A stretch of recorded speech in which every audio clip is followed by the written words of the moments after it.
With his chiseled good looks, that distinctive voice, and an air of strength and integrity, Gregory Peck was born to be a leading man. Throughout the 1940s and 50s, he was one of the movie world's biggest stars. A co-star once said of Peck, "When there's 100 people in a room or in a scene, you look at him." But it's more than so-called star quality. There's a quiet power in his being that is almost awesome. Peck was nominated for 5 Oscars and would win in 1962 for the landmark role of Atticus Finch in the film of Harper Lee's novel To Kill a Mockingbird. In 1986, to mark his 70th birthday, Peck appeared in a program called A Portrait in Films, which began with him talking about how he got started. Peck showed little interest in performing on the stage until he went as a medical student to the University of California. A man came and said, "I'm the director of the Little Theater, and I need a tall actor. And I've seen you on the campus, and I wonder if you'd come and have a try." And I don't know why I did. I just said, well, why not? And I don't know what led me. If I'd said no, or I don't see the point of it, my life would be entirely different. I went to New York, and I went to dramatic school. I went through the usual months and years of being hungry at times and living in rented rooms. But eventually I began to work in the theater. Eventually I went to Broadway. My Broadway debut, if I can call it that, was with the wonderful Gladys Cooper, played by Emlyn Williams, called The Morning Star. One thing led to another, and eventually I came out to do films, and I fell in love with filmmaking. Here is the true story, which could have happened in any land, of a little group of free people who lived and loved and fought to drive the invaders from their native soil.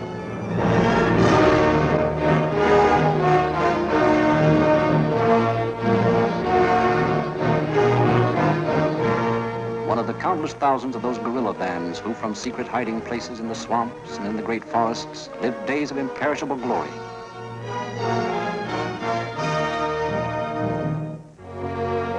Their leader had been left behind by the army especially to organize it. Vladimir, as played by Mr. Gregory Peck, distinguished star of the New York stage. My first film director, whose name was Jacques Tourneau, kept saying to me, "Greg, could you just common up your speech a little bit? Just, not so many consonants. Let me not hear all those T's and P's, and just common it up a little bit, because you sound like a stage actor." Lie. Jasny Apollana, you came 5 days ago. How many of you? Wie stark? 5,000. 5,000. Lie. 2,000. How many tanks? Wie viele Tanks? 200. 200. 75 lies, every word. Finish him off. It's my right. Step to one side. Genossen. Genossen! Waste your ammunition. This is much simpler. Vladimir!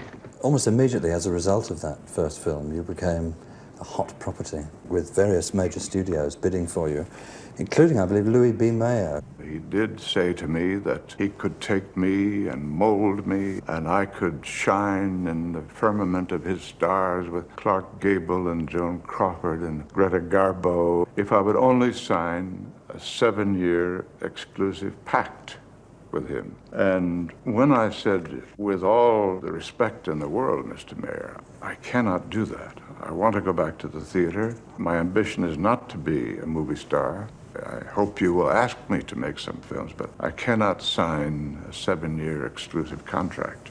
Well, with that, much to my amazement, enormous tears formed in his eyes. He became red in the face, and the tears rolled down his cheeks and dribbled off the end of his chin. And he began to pace up and down and go into a harangue about what a terrible mistake I was making. And he felt personally, deeply wounded that I would not allow him to manage my life. Well, I stuck to my guns, I suppose, and when we walked out, my agent and I, whose name was Leland Hayward, I said to him, "Wow, that was a performance." He said, "Oh, he does that every day." Another movie mogul now interested in the rising star was David O. Selznick, who hadn't liked him after a screen test 4 years before, even though he did photograph like Abraham Lincoln. In 1945, Selznick changed his mind and cast him opposite Ingrid Bergman in Hitchcock's Spellbound. I know why you came in. Why? Because something has happened to us. It doesn't happen like that. In a day. It happens in a moment sometimes. I felt it this afternoon. It was like lightning striking. It strikes rarely.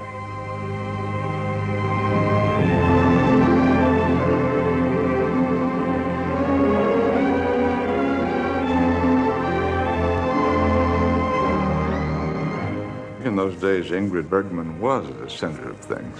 And I think it was part of my agent's master plan to put me in opposite several outstanding ladies of that day. Greer Garson and Ingrid herself.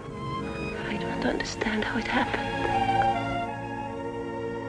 He had the theory that people might come to see those beautiful ladies on the screen, but they couldn't hardly escape seeing me there too. That's very and modest. perhaps it was a good theory.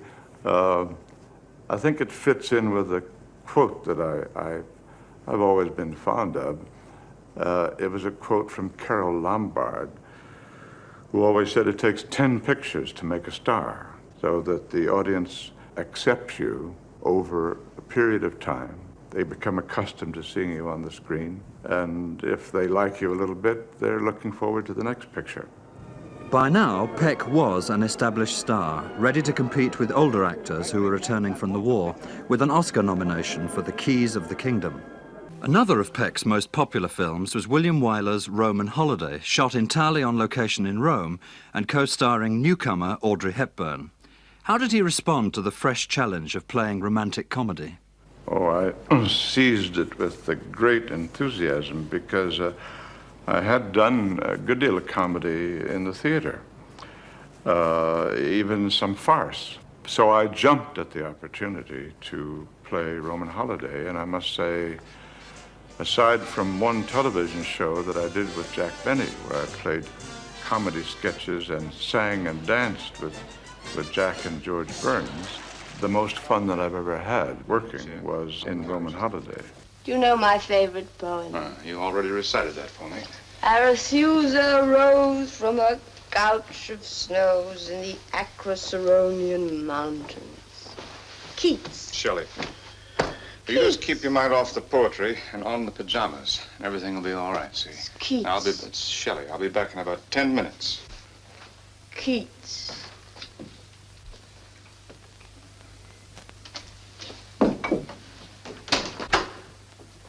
You have my permission to withdraw. When we did the Mouth of Truth scene, which is that monument in Rome, and the legend is, if you dare to put your hand in the mouth of truth, if you've lied, it'll bite your hand off. Well, we had that little scene to do, and I remembered an old bit that Red Skelton used to do. And when he'd shake hands with somebody, he'd say, it'd come like that. Well, I said on the side to Willie Wyler, supposing I spring that on Audrey when I put my hand in the mouth of truth. Is it too corny? Is it too awful? He said, oh, no. He said, do it. Let's see her reaction, but don't tell her you're going to do it. So when I put my hand in there, and then when I brought it out, well, Audrey just screamed and went bonkers, and it was a wonderful, spontaneous moment.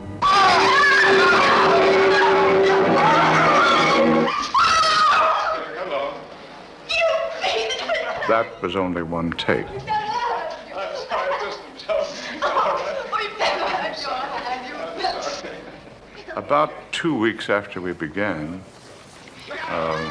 I called my agent in Hollywood, and the contract had been drawn up as Gregory Peck in Roman Holiday.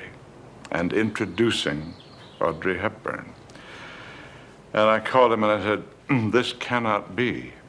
This is going to be ridiculous. This girl is going to win the Academy Award in her first role. And her name must be up above the title with mine.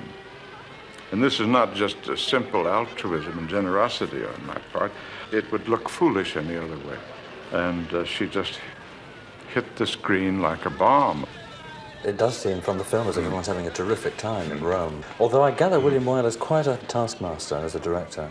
Yes, he is, but that's good because you know that he wants the best. If he's hard on you, if he insists on doing it over and over again, it's simply because he wants you at your best. And he wants the scene to be as good as it can possibly be.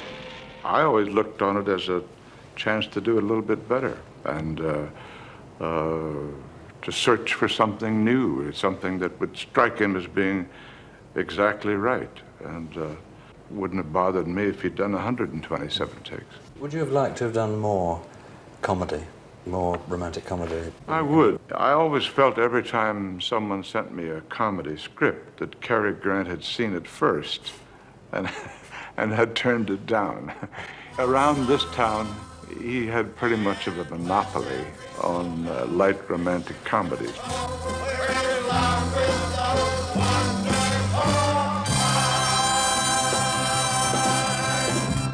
One of Peck's finest dramatic roles, which at last gained him the Oscar as Best Actor, is as the lawyer Atticus Finch in To Kill a Mockingbird, based on the novel by Harper Lee.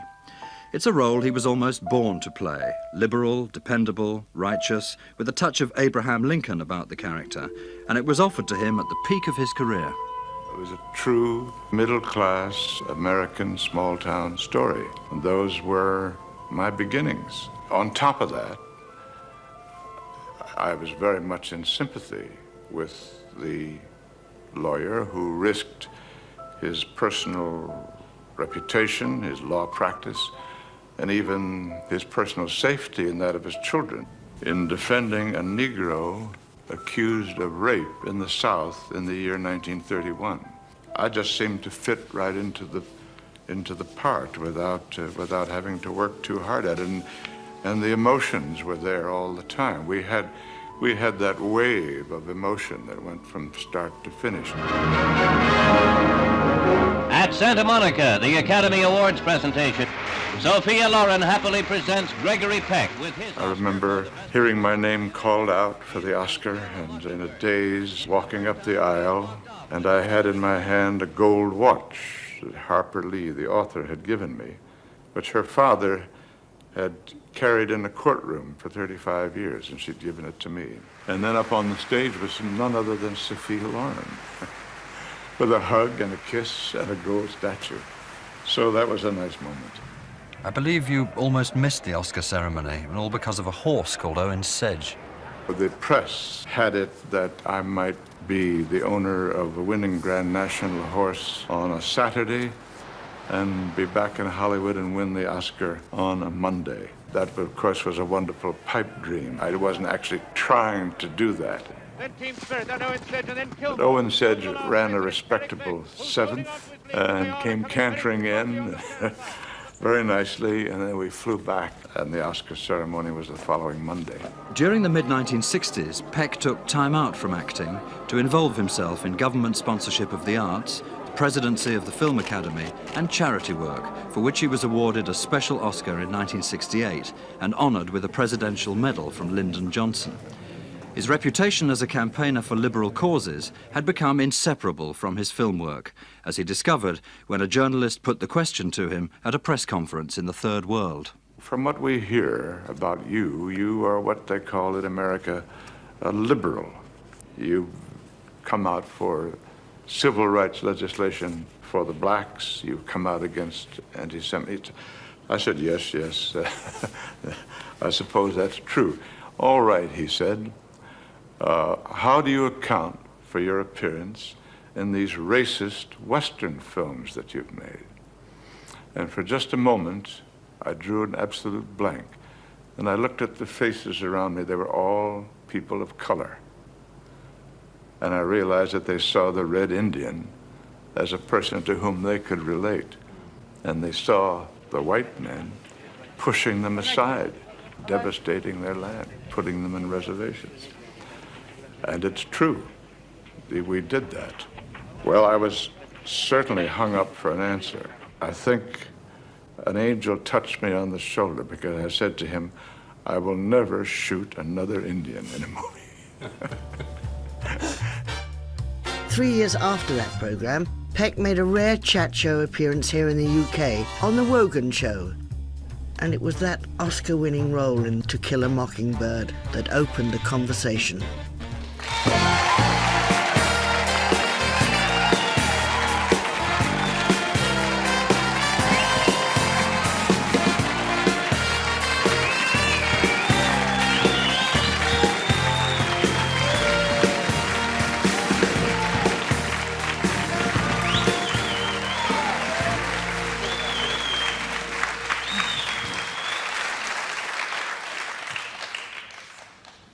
Well, it's good to see you. Welcome. Thank you. Nice to see you. Is that your favorite film, To Kill a Mockingbird? Just about. It probably was closer to the real me than almost any other film. My childhood was small town, and my dad was not the town lawyer, but he was the town druggist, and our life was not too different from what was seen in the movie. I have a wonderful recollection of the first day of filming. The author, as you know, is a lady, Harper Lee, and she was there for the first day of filming. And the scene was that I came home from the courthouse or my law office with my briefcase, and my two children, I was a widower, ran down to the end of the street, and the boy took and we strolled down the street talking over the day's news. There was a camera tracking alongside of us.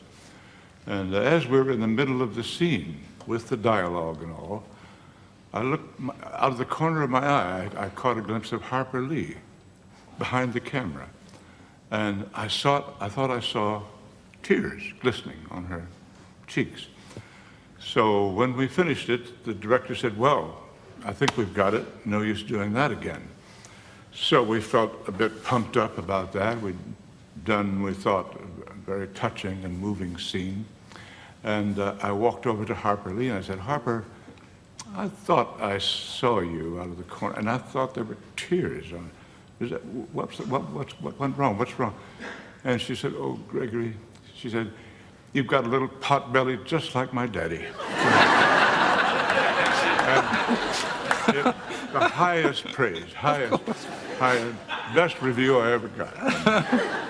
But the part of Atticus Finch, a compassionate, quietly brave, a noble soul, is that how you see yourself? A compassionately brave, noble, and quiet, no, not at all. Isn't? No. How do you see yourself? A very lucky fellow who got into somehow a profession that he loved and just kept working away at it for, good Lord, about 45 years now, and have enjoyed every film and still have enormous enthusiasm and still have rosy dreams about making the perfect movie one day. And so I think one is very lucky to get into a job like that one loves doing, and it's been going on quite a long time now. Did you grow up with acting ambitions? Oh, not at all, no. How did you start? Well, I graduated from college, and fell in love with the theater, when I was in college, and I thought, well, I'll go to New York and see what I can do. I'll give it a try for a few years. So I went to drama school, and at the end of 2 years, they had what they called a demonstration play, and agents and talent scouts came to have a look and see us do our stuff. And then it was the custom for the students to go back to the school the next morning and wait for the phone calls that sometimes came, sometimes didn't. There was a call, and the receptionist put her hand over the phone and she looked at me and she said, "It's for you." And it was a famous producer named Guthrie McClintock, interested to see me about a small role in a play called The Doctor's Dilemma by Shaw. Well, I didn't wait for the end of the sentence. I took off. I knew exactly where his office was. It was 6 blocks away. And for your viewers who don't know Manhattan geography, I dashed across 46th Street, 4 blocks up 6th Avenue, to the building where Guthrie McClintock's office was, into the elevator, up to the 8th floor, skidded down the hall, into his office. He's still talking on the phone to the receptionist. And he stared at me. There I was, the fellow, and he began to laugh, and then that segued into a cough, and he went into a kind of a fit, and slid off of the seat, laughing, coughing, and he said, "You've got the job." So that was the beginning. It had nothing to do with anything except that I was a pretty fast runner in those days. But you seem to make a lot of very successful movies almost from day one. Do you remember your first movie? What was your first movie? I don't think about it much. I see. It was called Days of Glory, but let's go on. We'll skip on over that, will we? Well, the first one you were quite proud of. The Keys of the Kingdom, of course, was a huge success. My second role, and from really being broke in New York and wandering around producers' offices, leaving my biography and my 8x10 stills. You see, if I may say, it was very hard to picture Gregory Peck hawking his wares around New York. I mean, one imagined you were a star from day one, that they said, "It's him, let's have him. Put him in the movies." Didn't quite happen that way. Didn't it? No. No, it took a few years of doing all that, auditioning and knocking on doors and begging until finally I did get started. And that was due to the fact that I could run 6 blocks in 2 minutes. Can you still move quite speedily? Are you nipping on the pins? I'm not quite as nimble as I used to be. I move well, but slowly. With a certain grace. We try. I've worked with some lovely girls, with Ava Gardner. You have, haven't you? Yes, with Ingrid Bergman and Jennifer Jones, Angie Dickinson, Lee Remick, and probably a few others I can't think of at the moment, but they're all quite marvelous. And Jane is certainly in that group of top film actresses. You wouldn't pick out one that you really stimulated you above the others to fine performances? Oh, that's the way we're going. No. There isn't a hint. Please, there isn't a hint of smut about that question. I just felt. Did you? Which one inspired you to your best acting performance? Well,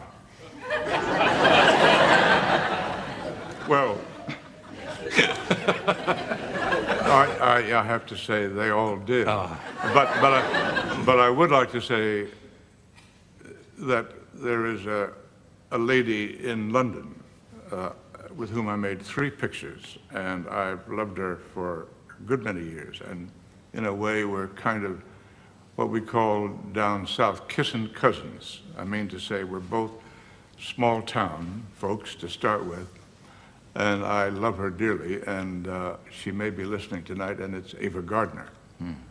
Yes, she lives in London now. Yeah, I'm sure she'd be delighted with the tribute. Well, I'll see her soon, and I'll find out whether she was or not. We've had, on this very program, we've had various tributes to you. Sophie Loren said that no man could consider himself handsome unless he had your nose. Did she say that? She did. Okay. Yeah. Well, that's okay. That's very nice. Your voice has always been one of your great professional assets. I think you've got the voice to go with the stature? You know, I had nothing to do with it. It was just there. Yeah. Something to do with the adenoids, I think. One time I was in the film studio in Rome, Cinecittà, and I was walking down a corridor in the sound department, and I heard my voice coming from behind closed doors. And so I opened and peeked in, and there was an Italian actor who was standing before the screen recording. I was on the screen in a film, and he was recording my lines in Italian. So I stepped in, and of course I met him, and we shook hands and embraced, and he took an intense interest in the state of my health. He said, "Are you well, Mr. Peck?" I said, "Yes, as far as I know." And a little later he said, Are you quite well? You exercise and you feel quite fit?" I said, "Yes, I think so." And he said again, "Are you really well?" I said, "Yes, I'm really well." "Why are you so interested in my health?" He said, "I have dubbed your voice in 27 movies, and I have raised 5 children doing it. And I want you to stay in very good health and make another 27 films." We've remained the best of friends. As far as I know, he's still doing it. You've made some pictures here, and I know you have a lot of friends here. And over the years, people like David Niven and Cary Grant were great friends of yours. Yes, yes. I remember them with great, great affection. You know, Niven was really one of the most entertaining men who ever lived. And I will never forget being at the Oscar show, and David was on, and I was in the wings ready to hand a statue to somebody. And this is the famous show when suddenly a streaker somehow got into the theater and dashed all the way across the stage behind David. And the audience began to laugh, and David just looked like that. And without any hesitation, he said, "There's a man who's not concerned with his own shortcomings."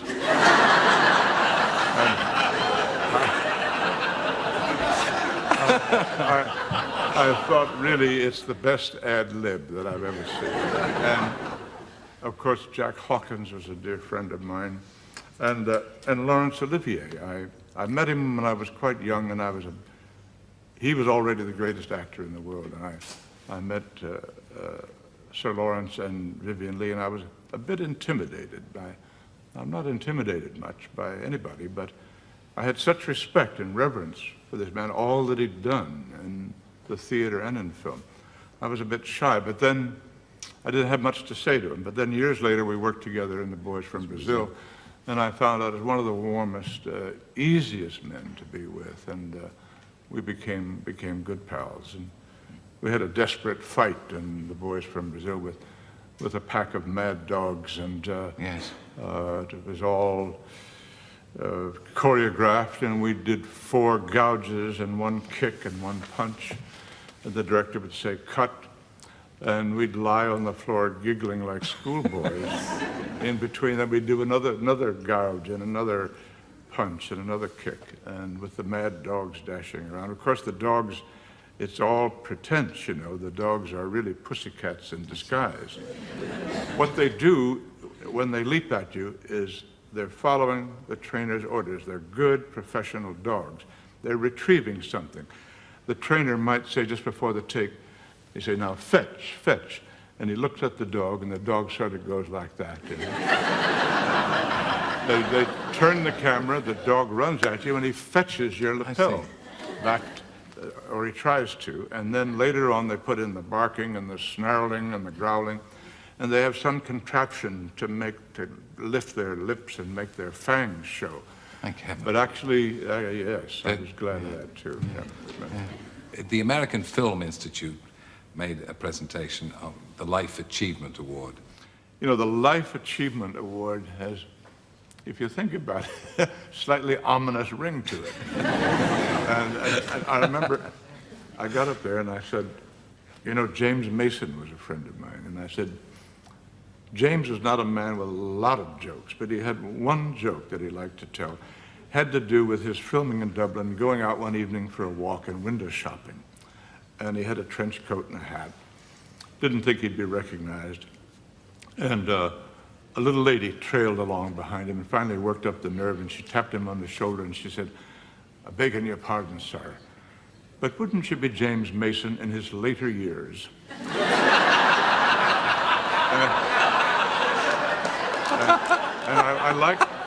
I like that good Irish phrase, later years. I like it because it's candid and it's dispassionate, but it's comfortable because it leaves the possibility of more to come. There was more to come. Peck continued acting and winning awards right through the 1990s. He died in 2003, aged 87, just weeks after the American Film Institute had named Atticus Finch as the greatest film hero of all time. On hearing of his death, Harper Lee said, "Gregory Peck was a beautiful man. Atticus Finch gave him the opportunity to play himself."